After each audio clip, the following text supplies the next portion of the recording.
मित्रांनो, अभ्यास पूर्ण झाल्यावर मी नोकरीच्या शोधात नागपूरला आलो होतो. माझ्या नशिबाने मला तिथे लगेच नोकरी मिळाली. ऑफिसमध्ये सगळ्यांशी माझी चांगली मैत्री झाली. एकदा आमच्या ऑफिसमधल्या एका मित्राच्या बहिणीचे लग्न ठरले. लग्न जानेवारीमध्येच होणार होते. नागपूरमध्ये जानेवारीला खूप थंडी असते. लग्नाच्या दिवशी आम्ही सकाळपासूनच त्याच्या घरी जाऊन कामाला लागलो होतो. प्रत्येकाला काही ना काही काम दिले गेले होते. मलाही एक काम मिळाले. मला बसस्टॉपवरून त्याच्या नातेवाईकांना घरी आणायचे होते. तेवढ्यात त्याची मामी बसस्टॉपवर आली. मित्राने मला सांगितले, मामी बसस्टॉपवर आल्या आहेत, तू जा आणि त्यांना घेऊन ये.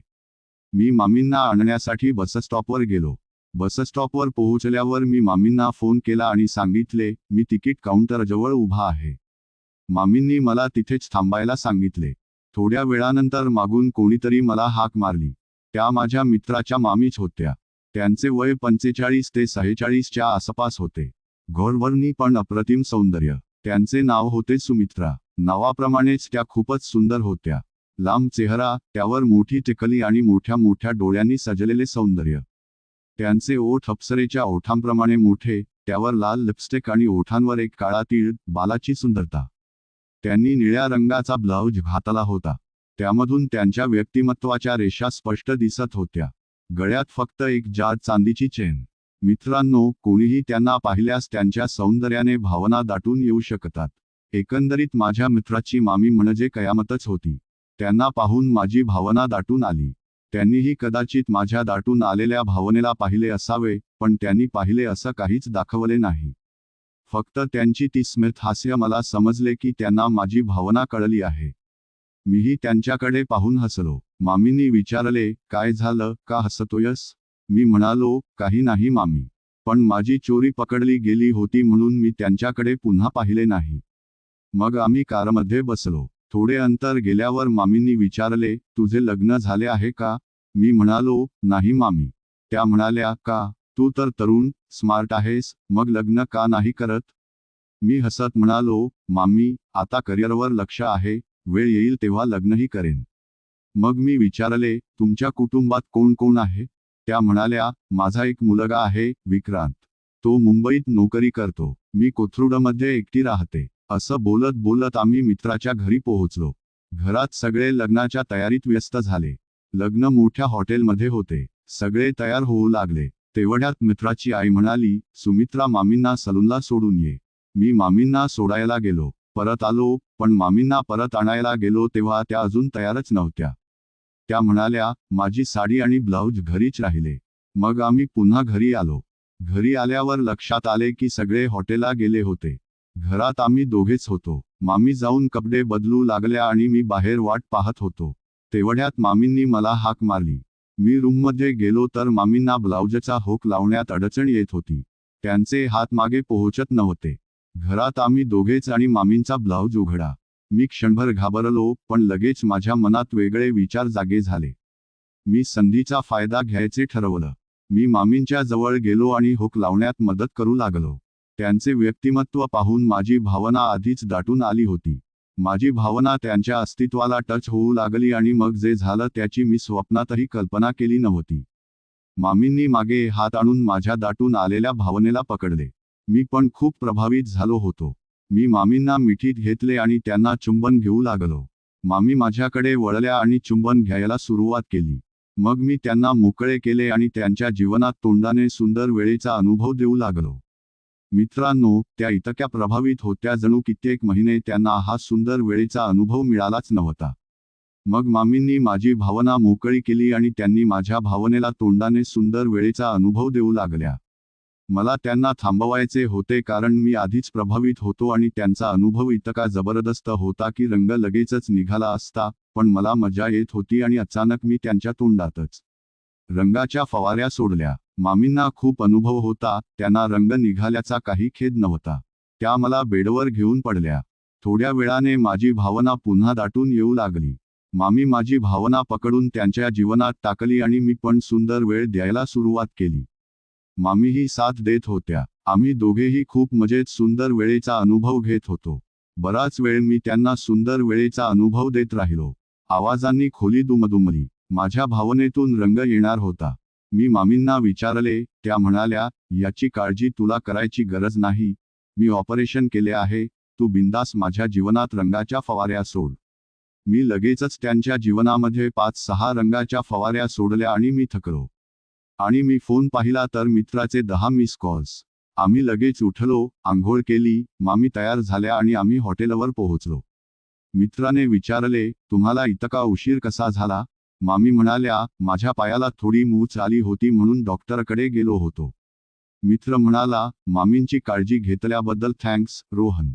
मग आम्ही एकत्र जेवलो. मी मामींचा नंबर घेतला आणि त्यांनी माझा. मग मी घरी आलो. मित्रांनो, रोहनचे आयुष्य नागपूरमध्ये आता एका वेगळ्याच वळणावर आले होते. ऑफिस, मित्र आणि आता सुमित्रा मामींची ती अविस्मरणीय भेट. त्याच्या मनात कायम एक गोड गोंधळ चालू असायचा. सुमित्रा मामींचे ते स्मितहास्य, त्यांचे बोलके डोळे आणि त्या रात्रीच्या घडामोडी. रोहनला वाटायचे की तो एखाद्या स्वप्नात तर नाही ना. लग्नानंतर काही दिवस गेले. रोहन आणि सुमित्रा मामींचा संपर्क व्हॉट्सॲपवर सुरू झाला. सुरुवातीला फक्त हाय, कसे आहात असं चालायचे, पण हळूहळू त्यांचे मेसेजेस अधिक खाजगी आणि गोड बनू लागले. सुमित्रा मामींनी एकदा रात्री मेसेज केला, रोहन, तुला कोथरूडला यायचे का? येथे थंडी खूप आहे आणि मला एकटे वाटते.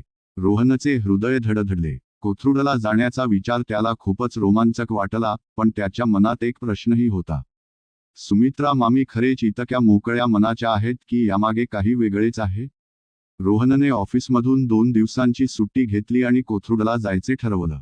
त्याने सुमित्रा मामींना सांगितले आणि त्यांनी त्याला त्यांच्या घराचा पत्ता पाठवला. घरी येताना एक गोष्ट लक्षात ठेव रोहन, त्या म्हणाल्या, माझ्या घरात काही जुन्या वस्तू आहेत, त्यांना हात लावू नकोस.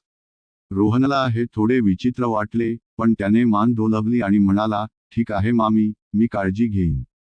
रोहन कोथरूडला पोहोचला तेव्हा संध्याकाळ झाली होती. हवेत गारवा होता आणि रस्त्यावर फिकट धुकं पसरले होते. सुमित्रा मामींचे घर कोथरूडमधल्या एका शांत भागात होते. ती एक आलिशान बंगला होती, पण त्याच्या भिंतींवर जुनाटपणा दिसत होता. रोहनने बेल वाजवली आणि दार उघडले. सुमित्रा मामींनी आज त्यांनी हिरव्या रंगाची साडी नेसली होती आणि त्यांच्या गळ्यात तीच चांदीची चेन चमकत होती. त्यांचे सौंदर्य पाहून रोहन पुन्हा एकदा थक्क झाला. सुमित्रा मामींनी हसत हसत त्याचे स्वागत केले. घरात एक वेगळीच शांतता होती. लाकडी फर्निचर, जुन्या चित्रकार्या आणि एक मोठा आरसा हॉलमध्ये लटकत होता. पण रोहनच्या लक्षात आले की घरात कुठेही सुमित्रा मामींच्या कुटुंबाची एकही फोटो नव्हती. रात्री जेवणानंतर दोघे गप्पा मारत बसले. सुमित्रा मामींनी त्याला त्यांच्या आयुष्याबद्दल सांगितले. त्यांचा मुलगा विक्रांत, त्यांचे कोथरूडमधले एकटे आयुष्य आणि काही जुन्या आठवणी. पण रोहनच्या लक्षात आले की त्या त्यांच्या पतीबद्दल काहीच बोलत नव्हत्या. मामी, तुमच्या नवऱ्याबद्दल काही सांगाल का? रोहनने हिम्मत करून विचारले. सुमित्रा मामींच्या चेहऱ्यावर एक क्षणासाठी सावली पसरली आणि त्या म्हणाल्या, काही गोष्टी जुन्या राहू दे रोहन, त्याचा उल्लेख नको. त्यांचे हे उत्तर ऐकून रोहनच्या मनात शंका निर्माण झाली. त्या रात्री रोहनला सुमित्रा मामींनी गेस्ट रूममध्ये झोपायला सांगितले.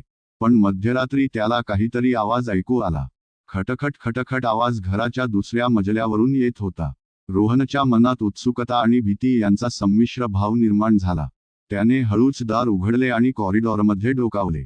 घर अंधारात बुडाले होते. फक्त एक निळा दिवा लांबच्या खोलीतून चमकत होता. रोहन हळूहळू पुढे गेला. त्याला सुमित्रा मामींचा तो सल्ला आठवला, जुन्या वस्तूंना हात लावू नकोस. पण ते कुतूहल त्याला थांबू देत नव्हते. तो त्या निळ्या दिव्याच्या दिशेने गेला. तिथे एक बंद खोली होती आणि दाराला एक जुनाट कुलूप लटकत होते. आवाज आता स्पष्ट ऐकू येत होता. खटखट खटखट आणि त्यासोबत एक हलकासा रडण्याचा आवाज. रोहनच्या हृदयाचे ठोके वाढले. त्याने हळूच दाराला हात लावला आणि आश्चर्याची गोष्ट म्हणजे कुलूप आपोआप उघडले. खोलीत एक जुना टेबल, काही धुळीने माखलेल्या वस्तू आणि एक मोठा आरसा होता. पण आरशात रोहनला त्याचा प्रतिबिंब दिसला नाही. त्याऐवजी त्याला सुमित्रा मामींचा चेहरा दिसला, पण त्यांच्या डोळ्यातून रक्त वाहत होते. रोहन घाबरून मागे सरला आणि त्याच वेळी त्याला मून कोणीतरी खांद्यावर हात ठेवला. तो वळला तर सुमित्रा मामी उभ्या होत्या. त्यांच्या चेहऱ्यावर एक विचित्र स्मित हास्य. मी तुला सांगितले होते ना रोहन, जुन्या वस्तूंना हात लावू नकोस, त्या म्हणाल्या. त्यांच्या आवाजात एक थंडगारपणा होता आणि त्यांच्या हातात एक चमकणारी वस्तू होती, चाकू. रोहनच्या पायाखालची जमीन सरकली. मामी, हे काय आहे? त्याने थरथरत्या आवाजात विचारले. सुमित्रा मामी हळूहळू पुढे आल्या आणि त्यांच्या डोळ्यात एक विचित्र चमक होती. रोहन, तू खूपच उत्सुक आहेस, पण काही रहस्य दडवलेलीच बरी, त्या म्हणाल्या. त्यांनी चाकू खाली ठेवला आणि रोहनला बसायला सांगितले. सुमित्रा मामींनी त्याला एक कथा सांगितली, त्यांच्या पतीची कथा. त्यांचे पती अजय एक यशस्वी व्यावसायिक होते. पण त्यांचा सुमित्रावर खूप प्रेम होते. पण एका रात्री त्यांचा एक मोठा वाद झाला आणि अजय रागाने घराबाहेर पडले. त्या रात्री त्यांचा अपघात झाला आणि ते गेले. पण सुमित्रा मामींना वाटायचे की तो अपघात नव्हता, कोणीतरी त्यांना मारले होते. त्या खोलीत माझ्या पतीच्या काही वस्तू आहेत, त्या म्हणाल्या. पण तिथे काहीतरी आहे रोहन, काहीतरी जे मला सतावते. मी तुला इथे बोलावले कारण मला तुझी मदत हवी आहे. रोहन आश्चर्यचकित झाला. मदत? पण कशी? त्याने विचारले. सुमित्रा मामींनी एक नोटबुक त्याच्याकडे सरकवली. ही नोटबुक वाच आणि मला सांग की यात काय आहे, पण सावध रहा, यातले सत्य तुला बदलून टाकेल. रोहनने ती नोटबुक उघडली. त्यात अजय यांच्या आयुष्याबद्दल, त्यांच्या व्यवसायाबद्दल आणि काही अनोळखी लोकांबद्दल नोंदी होत्या. पण एक पान विशेष होते.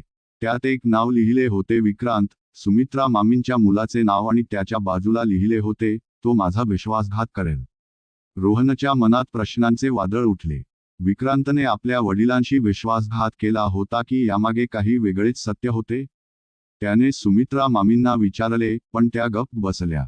रोहन, तुला सत्य शोधावे लागेल, पण सावध रहा, विक्रांत कोथरूडमध्ये येतोय. त्या रात्री रोहनला झोप लागली नाही. त्याच्या डोक्यात सुमित्रा मामी, अजय आणि विक्रांत यांचे विचार घुमत होते.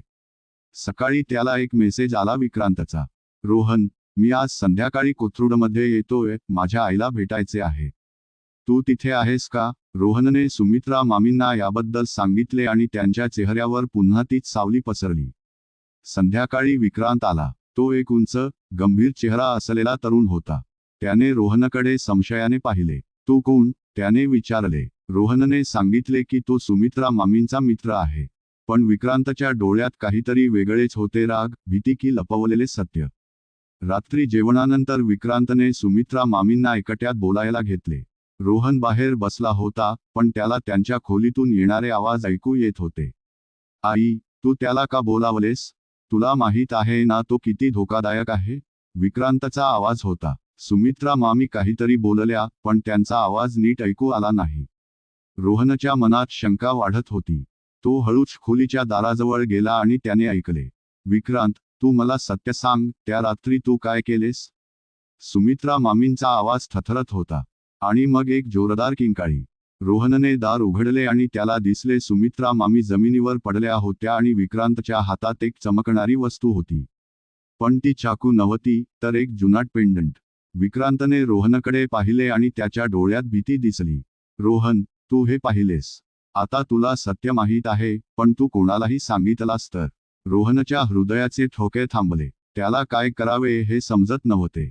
विक्रांत, हे काय आहे? रोहनने थरथरत्या आवाजात विचारले. विक्रांतने त्याच्याकडे पाहिले. त्याच्या डोळ्यात भीती आणि राग यांचे मिश्रण होते. रोहन, तू खूप काही पाहिलेस, विक्रांत म्हणाला. त्याचा आवाज थंड आणि धोकादायक होता. पण जर तू कोणाला काही सांगितलास तर तुझे काय होईल याची कल्पना आहे का? त्याने पेंडंट हळूच खिशात ठेवले आणि सुमित्रा मामींकडे पाहिले. त्या अजूनही जमिनीवर होत्या, पण त्यांच्या बोटांनी हलकेच हालचाल झाली. त्या जिवंत होत्या. रोहनने हिंमत गोळा केली आणि म्हणाला, विक्रांत, तू मला सत्य सांग. त्या रात्री काय झाले आणि हे पेंडंट काय आहे? विक्रांत हसला, पण ते हसू गुडघे होते.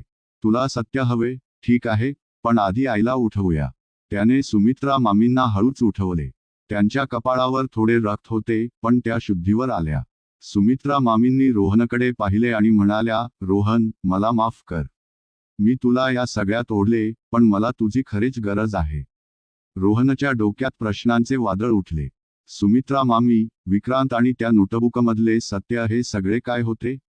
सुमित्रा मामींनी रोहन आणि विक्रांतला हॉलमध्ये बसायला सांगितले. त्यांनी एक दीर्घ श्वास घेतला आणि बोलायला सुरुवात केली. रोहन, तू माझ्या पतीबद्दल विचारले होतस ना? अजय, तो माझ्या आयुष्याचा आधार होता. पण त्याचे आयुष्य एका रात्री संपले. पोलिसांनी सांगितले की तो अपघात होता, पण मला माहीत आहे तो अपघात नव्हता. सुमित्रा मामींनी सांगितले की अजय एक यशस्वी व्यावसायिक होते, पण त्यांचा एक शत्रू होता, त्यांचा जवळचा मित्र संजय. संजय आणि अजय यांनी एकत्र एक कंपनी सुरू केली होती, पण नंतर त्यांच्यात वाद झाले. संजयला अजयचा हव्यास होता आणि त्याने अजयला धमक्या द्यायला सुरुवात केली. त्या रात्री अजय आणि संजय यांच्यात मोठा वाद झाला. सुमित्रा मामी म्हणाल्या, अजय रागाने घराबाहेर पडले आणि त्यानंतर ते परत आलेच नाहीत. रोहनने विचारले, पण यात विक्रांतचे काय कनेक्शन आहे आणि ती नोटबुक, ते पेंडंट काय? सुमित्रा मामींनी विक्रांतकडे पाहिले आणि विक्रांतने डोके खाली घातले. विक्रांत त्या रात्री घरी नव्हता, त्या म्हणाल्या. पण त्याला काहीतरी माहीत आहे आणि ती नोटबुक त्यात अजयच्या शेवटच्या काही दिवसांचे सत्य आहे. रोहनने नोटबुक पुन्हा उघडली. त्यात अजय यांनी त्यांच्या शेवटच्या काही दिवसांबद्दल लिहिले होते. एका पानावर लिहिले होते, संजय मला संपवेल. त्याला माझ्या कंपनीचे रहस्य हवे आहे, पण मी ते कोणालाच देणार नाही. आणखी एका पानावर लिहिले होते, विक्रांत, माझा मुलगा, मला वाचवू शकतो, पण त्याला सत्य माहीत आहे का? रोहनच्या लक्षात आले की अजय यांना त्यांच्या मृत्यूची चाहूल लागली होती. पण विक्रांत का गप्प होता? रोहनने विक्रांतला विचारले, विक्रांत, तू काय लपवतोयस? विक्रांतने एक दीर्घ श्वास घेतला आणि म्हणाला, रोहन, त्या रात्री मी संजयला भेटलो होतो. त्याने मला धमकी दिली की जर मी त्याला कंपनीचे रहस्य सांगितले नाही तर तो आईला मारेन. रोहन आश्चर्यचकित झाला. मग तू काय केलेस? त्याने विचारले. विक्रांत म्हणाला, मी त्याला काहीच सांगितले नाही, पण त्या रात्री बाबा गेले आणि मला वाटते की माझ्यामुळे त्यांचा आवाज थबकला. सुमित्रा मामींनी विक्रांतचा हात धरला आणि म्हणाल्या, विक्रांत, तुझी चूक नाही, पण आता आपल्याला संजयला शोधावे लागेल. त्या रात्री रोहन, सुमित्रा मामी आणि विक्रांत यांनी ठरवलं की ते संजयचा शोध घेतील. सुमित्रा मामींनी सांगितले की संजय आता कोथरूडमध्येच आहे आणि तो एका मोठ्या कंपनीचा मालक आहे, पण तो खूप धोकादायक आहे, त्या म्हणाल्या. आणि ते पेंडंटमध्ये एक रहस्य आहे. रोहनने पेंडंटबद्दल विचारले. सुमित्रा मामींनी सांगितले की ते पेंडंट अजय यांनी त्यांना दिले होते. त्यात एक छोटी चिप आहे, त्या म्हणाल्या. त्यात अजयच्या कंपनीचे सगळे रहस्य आहे, त्यांचा एक मोठा प्रकल्प जो संजयला हवा आहे. रोहनच्या लक्षात आले की हे पेंडंट म्हणजे सगळ्या रहस्याची किल्ली आहे. रात्री उशिरा जेव्हा सगळे झोपले, रोहनला पुन्हा एक आवाज ऐकू आला. खटखट खटखट हा आवाज त्या बंद खोलीतून येत होता. त्याने हळूच दार उघडले आणि आत गेला. तिथे तोच आरसा होता आणि पुन्हा त्याला त्याचे प्रतिबिंब दिसले नाही. यावेळी आरशात एक अनोळखी माणूस दिसला. त्याच्या हातात चाकू होता आणि तो हसत होता. रोहन घाबरून मागे सरला आणि त्याच वेळी त्याला मागून कोणीतरी पकडले. तो वळला तर विक्रांत उभा होता. रोहन, तू इथे काय करतोयस? विक्रांतने विचारले. रोहनने त्याला आरशातले दृश्य सांगितले, पण जेव्हा त्यांनी पुन्हा आरशाकडे पाहिले तिथे काहीच नव्हते. दुसऱ्या दिवशी रोहन, सुमित्रा मामी आणि विक्रांत यांनी संजयच्या ऑफिसला जायचे ठरवलं. संजयचे ऑफिस कोथरूडच्या मध्यवस्तीत एका उंच इमारतीत होते. तेथे पोहोचल्यावर त्यांना कळले की संजय एका मोठ्या मीटिंगमध्ये आहे, पण सुमित्रा मामींनी ठरवलं की ते त्याला भेटणारच. संजयने त्यांना आत बोलावले. तो एक उंच, काळ्या चेहऱ्याचा माणूस होता. त्याच्या डोळ्यात एक कपट होते. सुमित्रा, किती वर्षांनी भेटलो, तो म्हणाला. आणि हे कोण, तुझा नवा मित्र? त्याने रोहनकडे पाहिले. रोहनच्या मनात राग उफाळला, पण त्याने स्वतःला सावरले. सुमित्रा मामींनी थेट मुद्द्यावर येत विचारले, संजय, त्या रात्री तू काय केलेस? अजयच्या मृत्यूमागे तुझा हात आहे ना? संजय हसला आणि म्हणाला, सुमित्रा, तुला काय वाटते मी माझ्या मित्राला मारीन? तो अपघात होता, पण त्याच्या आवाजात एक खोटारडेपणा होता. रोहनने हिम्मत करून पेंडंट बाहेर काढले आणि म्हणाला, संजय, यात काय आहे हे तुला माहीत आहे ना? संजयच्या चेहऱ्यावरचा रंग उडाला. त्याने पेंडंटकडे पाहिले आणि म्हणाला, ते मला दे. त्याने रोहनवर झडप घेतली, पण विक्रांतने त्याला अडवले. खोलीत गोंधळ उडाला. संजयने विक्रांतला ढकलले आणि पेंडंट हातात घ्यायचा प्रयत्न केला, पण तेवढ्यात सुमित्रा मामींनी त्यांच्या पर्समधून एक छोटी पिस्तूल काढली. संजय, बस. आता सत्य सांग, त्या ओरडल्या. संजय घाबरला आणि त्याने हात वर केले. ठीक आहे, तो म्हणाला. हो, मी अजयला मारले. त्याने माझे सगळे आयुष्य उद्ध्वस्त केले होते. त्याचे रहस्य मला हवे होते. रोहन, विक्रांत आणि सुमित्रा मामी थक्क झाले, पण संजयच्या चेहऱ्यावर पुन्हा एक स्मित हास्य आले. पण तुम्ही मला काहीच करू शकत नाही. माझ्याकडे पुरावे नाहीत आणि तुमच्याकडेही नाही. तेवढ्यात खोलीत एक अनोळखी माणूस शिरला. त्याच्या हातात एक फोल्ड होती आणि तो म्हणाला, संजय, तुझे सत्य आता लपणार नाही. माझ्याकडे सगळे पुरावे आहेत. रोहनने त्याच्याकडे पाहिले आणि त्याला आठवलंय हा तोच माणूस होता जो त्याला आरशात दिसला होता. सुमित्रा मामींनी रोहनकडे पाहिले आणि म्हणाल्या, रोहन, हा माझा जुना मित्र आहे. तो अजयचा खरा मित्र होता. पण त्या माणसाच्या डोळ्यात काहीतरी वेगळेच होते, एक रहस्य. त्याने फोल्ड सुमित्रा मामींना दिली आणि म्हणाला, यात सगळे आहे, पण एक गोष्ट लक्षात ठेव, हे सत्य तुम्हाला बदलून टाकेल. रोहनच्या हातातली नोटबुक अजूनही होती आणि त्याला आता कळले की यात अजून काहीतरी आहे, एक रहस्य जे त्याला आणि सुमित्रा मामींना कायमचे बदलून टाकेल. खोलीत शांतता पसरली आणि फक्त त्या अनोळखी माणसाचे हसू ऐकू येत होते. मित्रांनो, स्टोरी आवडली का? तुमचे मत खाली कॉमेंट बॉक्समध्ये नक्की सांगा. पुढचा भाग पाहायचा असेल तर भाग 2 असं लिहा आणि जर तुम्ही हा व्हिडिओ शेवटपर्यंत पाहिला असेल तर एक लाल हॉट इमोजी पाठवा. चला तर मग, भेटूया पुढच्या भागात. धन्यवाद.